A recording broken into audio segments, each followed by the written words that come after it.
Martin Luther November 10, 1483 ଖ୍ରୀଷ୍ଟାବ୍ଦରେ ଜର୍ମାନୀର ଇସ୍ଲେଭେନ୍ ଠାରେ ଜନ୍ମଗ୍ରହଣ କରିଥିଲେ। ତାଙ୍କ ବାପା ଗୋଟିଏ କାରଖାନାରେ କାମ କରୁଥିଲେ, ତଥାପି ପୁଅକୁ ଶିକ୍ଷିତ କରାଇବା ପାଇଁ ଅଧିକ ଇଚ୍ଛୁକ ଥିଲେ।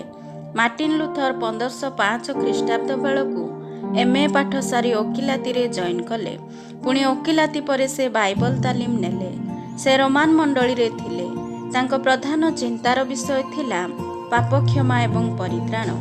ଏହି ବିଷୟକୁ ସେ ସବୁବେଳେ ଚିନ୍ତା କରୁଥିଲେ। ଦିନେ ସେ ଏକାକୀ କୋଠରୀରେ ବସି ବାଇବଲ ଅଧ୍ୟୟନ କରୁ କରୁ ରୋମିଓ 1:17 ପଢ଼ିଲେ। ଆଉ ଏହି ପଦ ଦ୍ୱାରା ସେ ଜାଣିପାରିଲେ ଯେ ଆମେ ବିଶ୍ୱାସ ଦ୍ୱାରା ହିଁ ପରିତ୍ରାଣ ପାଉ, କୌଣସି ଉତ୍ତମ କାର୍ଯ୍ୟ ଦ୍ୱାରା ନୁହେଁ। ଏହାପରେ ମାର୍ଟିନ୍ ଲୁଥର ପ୍ରାୟ 95 ପୃଷ୍ଠାର ଏକ ରଚନା ପୋପମାନଙ୍କ ଭ୍ରାନ୍ତ ଶିକ୍ଷା ବିରୁଦ୍ଧରେ ଲେଖି ୱିଟେନବର୍ଗ ଗିର୍ଜାଘରର ଦ୍ୱାରରେ ତାହା ଟଙ୍ଗାଇଲେ। ଏହି ସମସ୍ତ ଲେଖା ପୋପମାନଙ୍କ କାର୍ଯ୍ୟ ବିରୋଧୀ ଥିଲା ଏବଂ ଏହି ଲେଖା ଲୋକମାନଙ୍କ ଦ୍ୱାରା ବିଭିନ୍ନ ସ୍ଥାନକୁ ପ୍ରଚାରିତ ହେଲା। ପୋପ ଲିଓ ଲୁଥରଙ୍କୁ ରୋମକୁ ଡକାଇ ତାଙ୍କୁ ପ୍ରାଣଦଣ୍ଡ ଦେବା ପାଇଁ ଚେଷ୍ଟା କଲେ, କିନ୍ତୁ ଲୁଥର ରକ୍ଷା ପାଇଗଲେ। ପୁଣି ତାଙ୍କୁ କୌଣସି ମଣ୍ଡଳୀରେ ସଭ୍ୟ ନ ହେବା ପାଇଁ ଏବଂ କୌଣସି ଗିର୍ଜାରେ ସୁଯୋଗ ନ ଦେବା ପାଇଁ ପୋପ ବିଜ୍ଞାପନ କଲେ।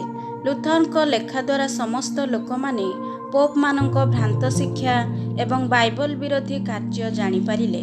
ପରିତ୍ରାଣର ଅର୍ଥ ଏବଂ ଆମେ କିପରି ଏହା ପାଇପାରୁ ସମସ୍ତ ବିଷୟ ଲୋକମାନେ ଜାଣିପାରିଲେ, ଯାହାଦ୍ୱାରା ହଜାର ହଜାର ଲୋକ ପୋପ ବିରୋଧୀ ହୋଇ ଲୁଥରଙ୍କ ଶିକ୍ଷାରେ ଅନୁପ୍ରାଣିତ ହେଲେ, ଯାହାଫଳରେ ଜର୍ମାନୀ ମଣ୍ଡଳୀ ପ୍ରଥମେ ସଂସ୍କରଣ ହୋଇଥିଲା।